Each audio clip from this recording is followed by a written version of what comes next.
Assalamualaikum warahmatullahi wabarakatuh. Apa kabarnya semua? Semoga kalian baik-baik saja. Kali ini saya akan membahas alur novel Donghua Swallowed Star. Tanpa basa-basi, yuk langsung disedot.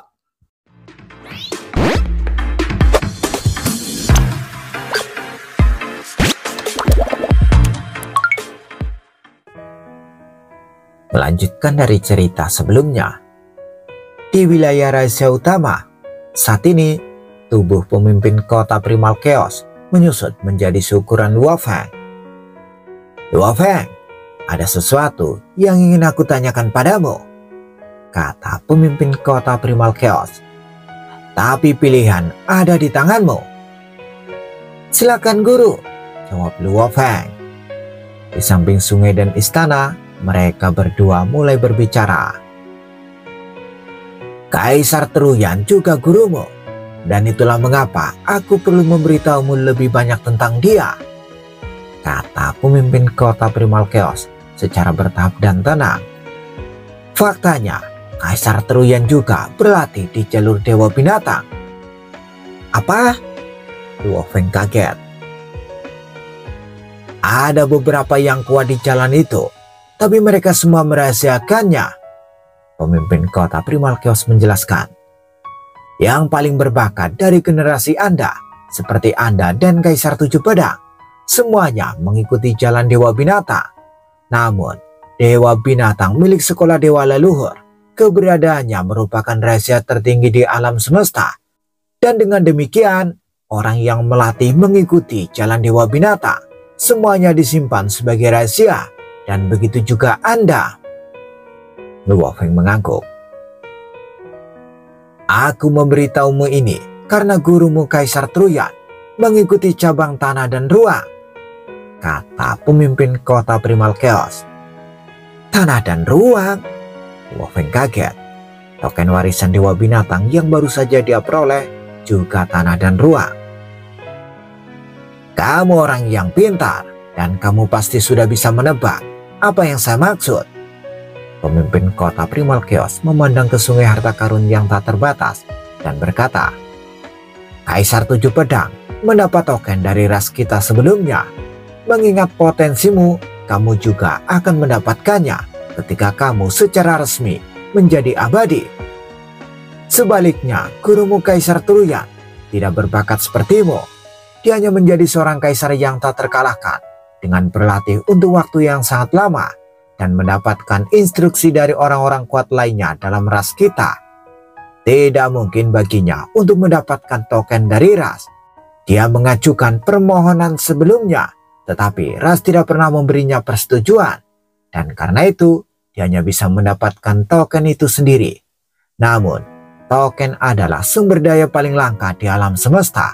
Dan seseorang hanya dapat menemukannya karena keberuntungan, yang dengannya seorang penguasa sektor bisa saja mendapatkannya secara tidak sengaja.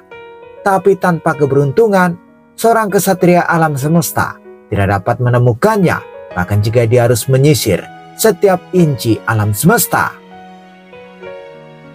Pemimpin kota Primal Chaos memandang Luo Feng. Sumber daya dalam ras kita adalah milik semua manusia. Meskipun ada harta yang tak terhitung jumlahnya, mereka harus diberikan kepada yang paling berbakat. Dan itu harus tunduk pada kebijakan semua senior. Tapi sekarang ada cara untuk membantu gurumu. Saya yakin Anda sudah mengerti apa yang saya maksud, lanjut pemimpin kota Primal Chaos. Kamu bisa memberikan token ini kepada gurumu secara langsung. Gurumu akan pergi ke tanah warisan sekarang. Dan ini adalah kesempatan besar baginya, karena dia mungkin akan menjadi seorang kesatria alam semesta. Saya bersedia memberikannya kepada guruku, Luo Feng menjawab tanpa ragu-ragu. Kamu sudah mengambil keputusan, tidak ada penyesalan kan? Pemimpin kota Primal Chaos memandang Luo Feng. Tidak, aku tidak akan menyesalinya, kata Luo Feng sambil mengangguk tegas. Bagus, pemimpin kota Primal Chaos mengangguk. Sekarang kamu akan memberikan token itu kepada gurumu. Namun, kamu tidak perlu menunggu menjadi abadi untuk pergi ke tanah warisan. Aku akan mengajukan lamaran untukmu. Biasanya, kamu akan diberikan satu setelah memasuki level abadi. Tapi aku yakin, Master Serigala Langit akan membuat berita tentang Kaisar Sungai Pedang menjadi publik. Master Serigala Langit? Luo Feng linglung. Ya, kata pemimpin kota Primal Chaos. Kaisar Sungai Pedang adalah penguasa sektor. Dia pasti akan memberitahu semua orang dan akan memoles ceritanya. Setelah diketahui, banyak ras puncak akan mengawasimu dan mencoba membunuhmu. Dan umat manusia juga akan tahu.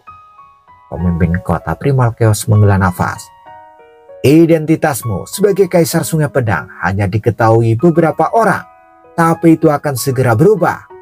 Aku akan menggunakannya sebagai alasan untuk mengajukan permohonan token warisan untukmu. Karena kamu sudah sekuat Kaisar Tujuh Pedang, kamu sudah memenuhi syarat untuk memasuki tanah warisan. Pemimpin kota Primal Chaos tersenyum. Meskipun itu adalah tempat yang berbahaya, itu hanya datang dari persaingan dalam ras kita.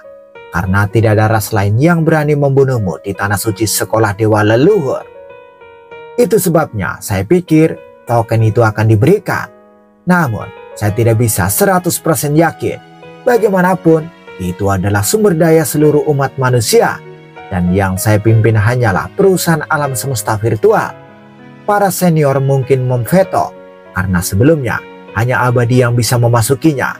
Tapi, saya akan mengatakan, Anda lebih mungkin berhasil daripada gagal. Terima kasih, Guru, kata Luo Feng. Dia sangat menghargai bantuan itu.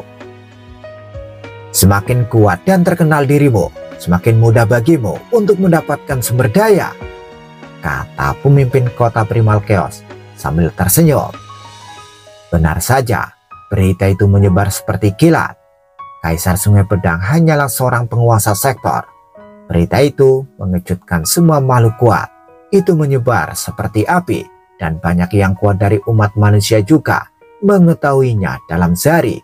Orang-orang dimanapun di kota Aliansi Hong mulai membicarakannya.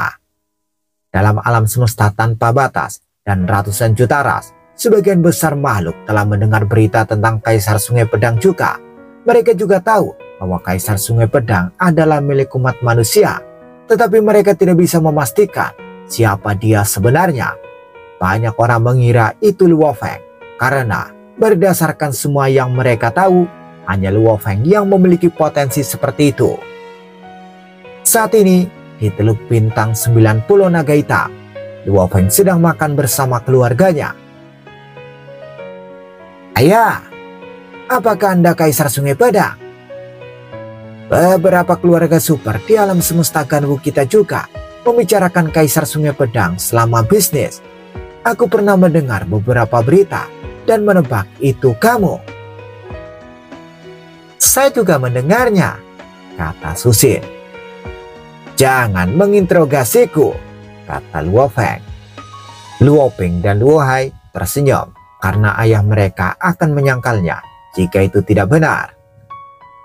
Ayah, kamu luar biasa, kata Luo Hai.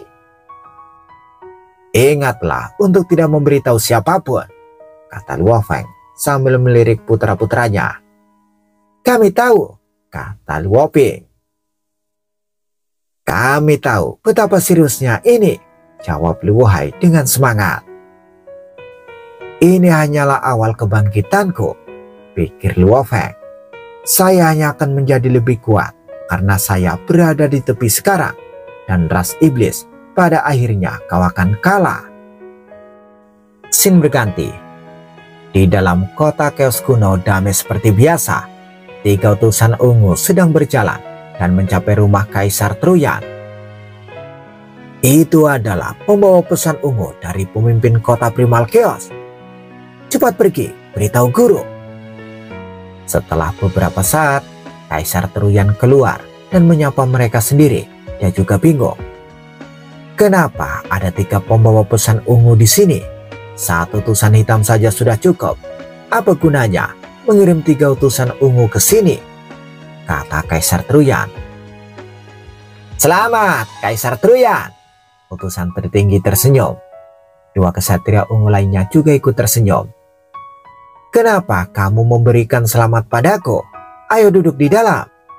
Kaisar Truyan memimpin ketiga utusan ke aula dan beberapa siswa menyajikan anggur dan buah-buahan. Ini berita yang bagus. Utusan yang tinggi itu berseri-seri dan mengeluarkan sebuah kotak logam. Apa yang begitu misterius? Tanya Kaisar Truyan sambil mengambil dan membukanya. Ada tablet batu heksagonal di dalamnya, yang di atasnya terukir dewa binatang yang mengaum. Kaisar Truyan linglung dan tangannya mulai gemetar. Dia mengambil tablet batu dan matanya menjadi merah. Dia membelit tablet ini seolah-olah dia khawatir itu adalah hantu. Suaranya terputus-putus saat dia berkata, "Token warisan dewa binatang. Itu token warisan dewa binatang. Untuk waktu yang begitu lama, aku selalu menginginkannya." Tubuh Kaisar Truyan gemetar. Sekarang, akhirnya aku punya kesempatan. Terima kasih pemimpin kota Primal Chaos. Kaisar Truyan berlutut dengan semangat. Terima kasih senior. Aku akan berusaha menjadi kesatria alam semesta dan memenuhi harapan, kata Kaisar Truyan. Tolong bangunlah. Utusan yang tinggi itu membantu Kaisar Truyan berdiri. Ras telah menghargaiku dengan sebuah token. Kaisar Truyan sangat senang. Ini bukan dari Ras, ini dari muridmu Luo Feng, kata utusan itu. Luo Feng? Kaisar Truyan tercengang. Ya, muridmu Luo Feng, lanjut utusan tinggi itu. Aku sedang melayani pemimpin kota Primal Chaos di wilayah rahasia utama. Pemimpin kota Primal Chaos meminta kami untuk datang ke sini secara langsung dan memberikan ini kepadamu. Adapun Luo Feng, dia masih bersama pemimpin kota Primal Chaos di wilayah rahasia utama. Bagaimana dia mendapatkan token itu? Kaisar Truyan tiba-tiba memiliki perasaan yang rumit. Muridku juga mengikuti jalan dewa binatang dan dia pasti bisa menukar token ini dengan yang lain. Kenapa dia memberikan ini kepadaku? Kaisar Truyan, kamu memiliki murid yang hebat. Kami tidak akan tinggal lama karena kami harus kembali dan melapor, kata utusan yang tinggi itu. Kami akan segera pergi. Ketika utusan itu pun pergi, Kaisar Truyan sangat gembira dan cemas. Meskipun dia sangat menginginkan token itu, dia merasa itu terlalu berlebihan. Kaisar Truyan segera terhubung ke alam semesta virtual dan mengirim 10 email ke Luo Feng sebelum datang ke kediaman Luo Feng di Gunung Yuxiang. Luo Feng! Teriak Kaisar Truyan yang membuat bingung semua pelayan dan penjaga. Guru! Luo Feng segera keluar dari aula. Ikut denganku! Kaisar Truyan meraih Luo Feng dan memasuki aula. Kaisar Truyan tidak sabar untuk berteriak. Dari mana Anda mendapatkan token? Apakah Anda mendapatkannya dari ras kita? Apakah Anda tidak tahu betapa pentingnya hal itu bagi Anda? Anda sendiri mengikuti jalan dewa binatang. Bagaimana bisa Anda menyerahkannya kepada guru? Aku akan gelisah mengetahui kamu telah menukar masa depanmu dengan masa depanku. Dan kamu tahu, jika aku tidak bisa tenang, aku mungkin gagal. Bahkan jika aku memasuki negeri warisan. Harap santai guru, kata Luo Feng. Saya mendapatkannya sendiri, bukan mendapatkannya dari ras kita. Kamu mendapatkannya sendiri? Kaisar Truyan terkejut. Itu benar, saya mendapatkannya sendiri, kata Luo Feng. Coba pikirkan tentang ini. Aku memberikan ini padamu lewat pemimpin kota Primal Chaos. Jika aku benar-benar mendapatkannya dari ras kita, pemimpin kota tidak akan mengizinkanku untuk melakukan ini. Itu masuk akal. Kaisar Truyan menganggukkan kepalanya. Pemimpin kota Primal Chaos tidak akan membiarkanmu sembrono. Gunakan saja itu guru. Tidak sulit bagiku untuk mendapatkan token dari ras kita, kata Luo Feng. Kamu pasti akan dihargai oleh ras kami berdasarkan potensi kamu, dan kamu lebih dari memenuhi syarat untuk mendapatkan token. Bahkan Kaisar 7 Pedang yang kurang berbakat darimu bisa mendapatkannya, Kaisar Truyan mengangguk kemudian mengerutkan kening. Namun, Anda harus menjadi abadi untuk mendapatkan token, dan itu akan memakan waktu lama. Tolong jangan khawatir tentang itu, Guru. Luo Feng tersenyum. Apakah kamu lupa bahwa saya Kaisar Sungai Pedang, Guru? Saya sudah cukup kuat untuk mendapatkannya, dan pemimpin kota Primal Chaos akan mengajukan lamaran untukku. Dia mengatakan kepadaku bahwa itu akan berhasil mengingat kehadirannya dan kejeniusanku. Kaisar Truyan menghela nafas. Pemimpin kota Primal Chaos adalah penguasa alam semesta virtual. Oke, dia pasti akan berhasil. Luo Feng, aku mendapat banyak manfaat darimu. Itu hanya sepotong kue, kata Luo Feng berseri-seri. Scene berganti. Jauh di dalam wilayah rahasia utama, Sungai Seribu Harta mengelilingi bintang-bintang. Luo Feng sedang duduk di atas salah satu istana dan memandang sungai dari jauh. Dia memikirkan kembali apa yang telah dikatakan pemimpin kota Primal Chaos padanya. Luo Feng, ini adalah tanggal di mana kita akan tahu apakah kamu bisa mendapatkan token atau tidak. Jika gagal, kamu harus menunggu sampai kamu menjadi seorang yang abadi. Kuharap itu bisa berhasil. Aku akan berhasil, kata Luo Feng sambil duduk di atas istana dengan kaki bersilang. Tanah warisan, tempat suci sekolah dewa leluhur. Mengasihkan sekali. Waktu pun berlalu. Luo Feng menjadi cemas karena menunggu. Namun dia tahu bahwa para senior dari kelima kekuatan umat manusia sedang menegosiasikan keputusan tersebut. Setelah beberapa lama, Luo Feng mendengar suara damai. Luo Feng!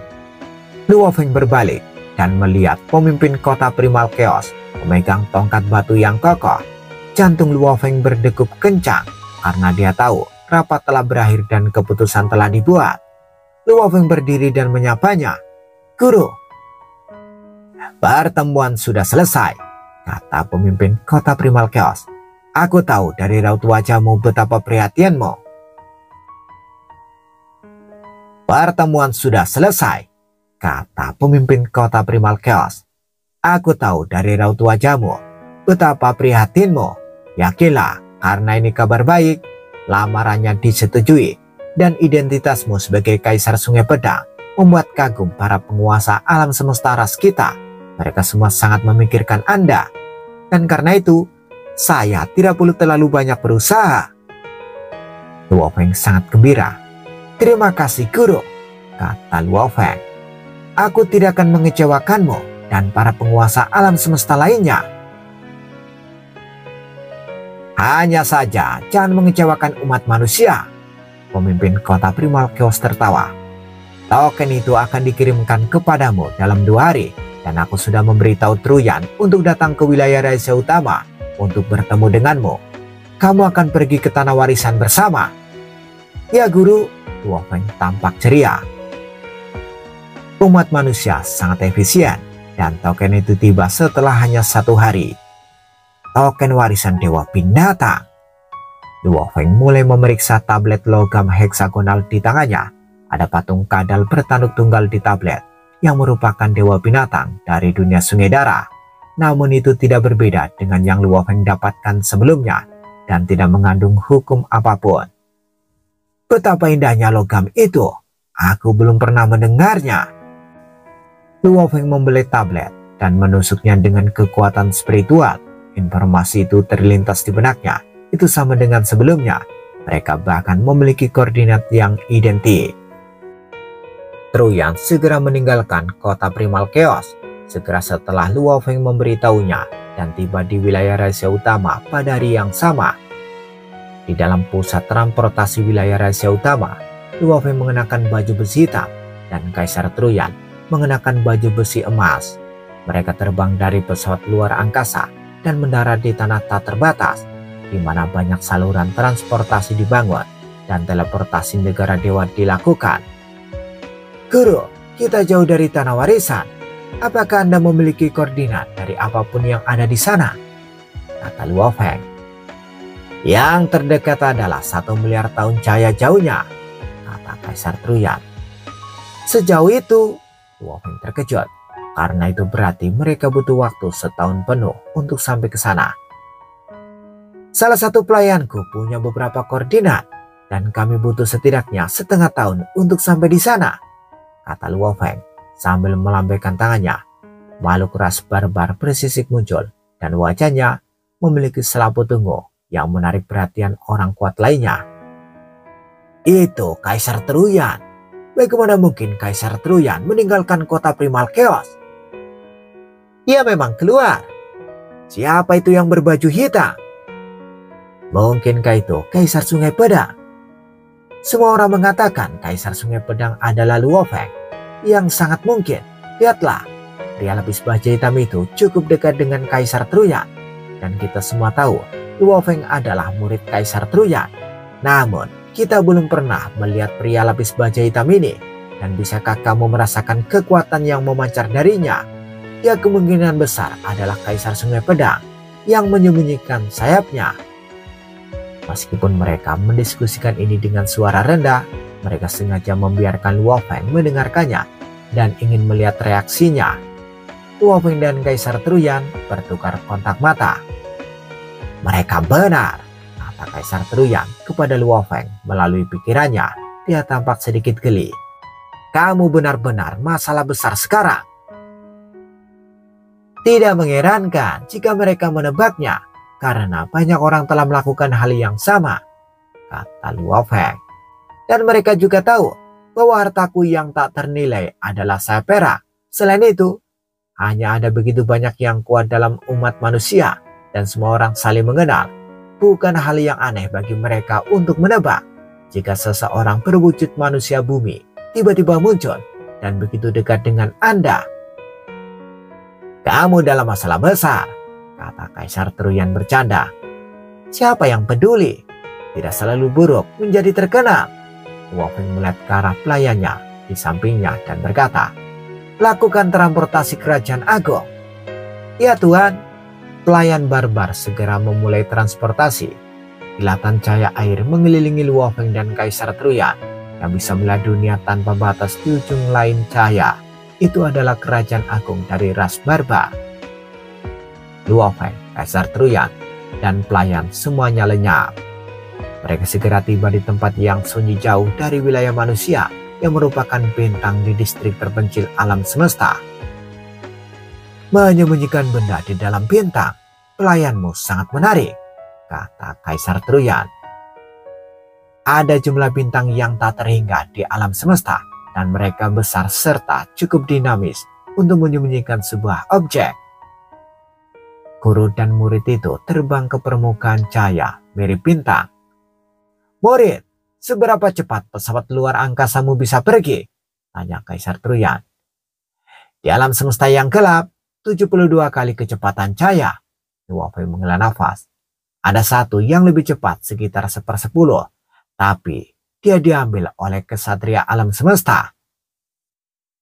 Betapa sembrononya kamu, berani mengacaukan kesatria biru, kata Kaisar Truyan mengangguk. Aku punya yang kecepatannya 90 kali lipat. Kaisar Truyan tersenyum. Akhirnya aku punya sesuatu yang bisa dibanggakan. Kecepatan cahaya 90 kali lipat. Luo Feng kaget. Kaisar Truyan melambaikan tangannya. Sebuah pesawat luar angkasa berbentuk pesawat ulang-aling muncul di langit. Itu adalah emas yang bersinar dan berkilau. Tuan, sebuah suara keluar dari pesawat luar angkasa.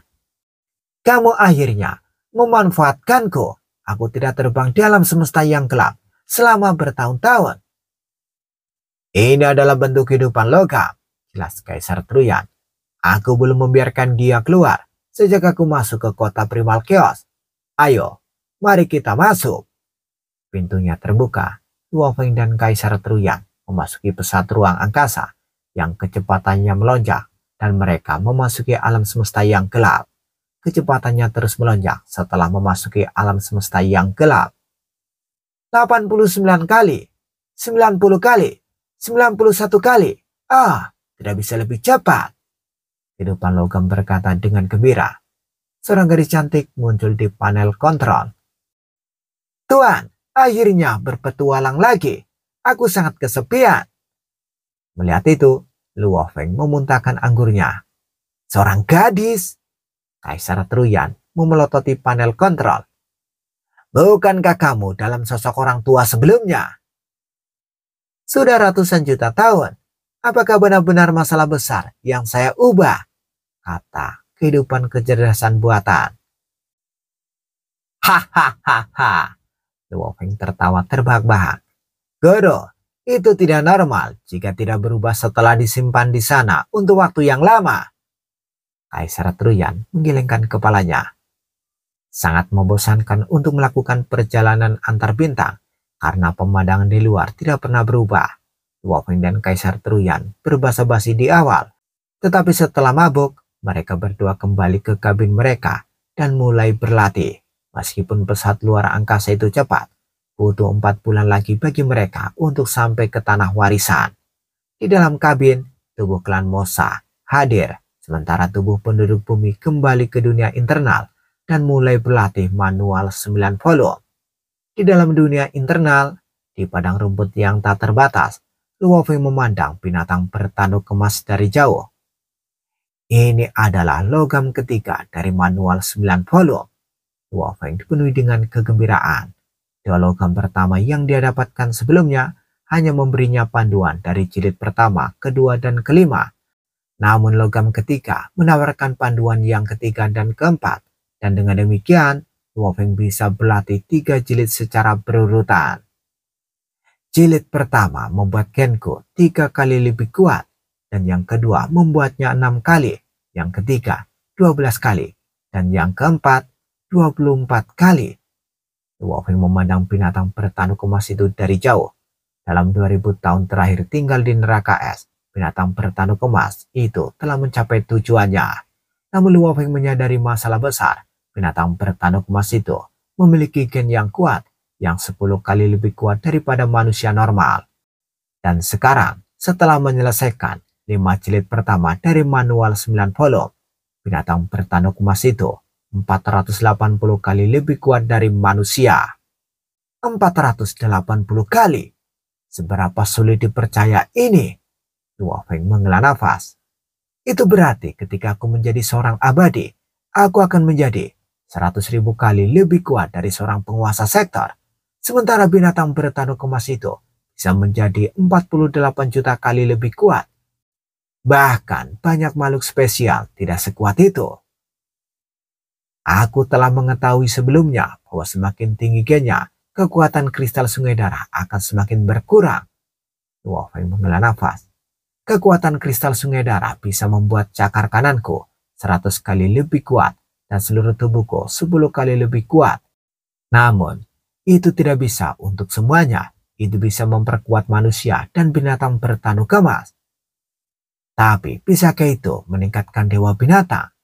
Luo Feng bertanya-tanya. Cakar kanan binatang itu masih lebih kuat, tapi hanya 2 kali lebih kuat dari seluruh tubuh. Luo Feng ingat bagaimana itu 10 kali lebih kuat dari tubuhnya sebelumnya. Sebaliknya, dia menyadari bahwa kekuatan cakar kanan tidak dapat ditingkatkan lebih jauh. Baik jilid keempat dan yang kelima tidak dapat meningkatkan kekuatannya karena telah mencapai batasnya.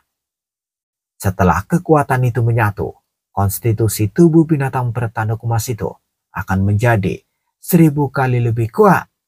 Luo Feng sedang merenung. Jarang bahkan untuk kehidupan khusus, dan saya harus puas. Saya akan terus berlatih. Pantas saja manual 9 volume harus ditanggung oleh kristal jiwa langit karena hanya satu yang memenuhi syarat untuk mempraktikannya.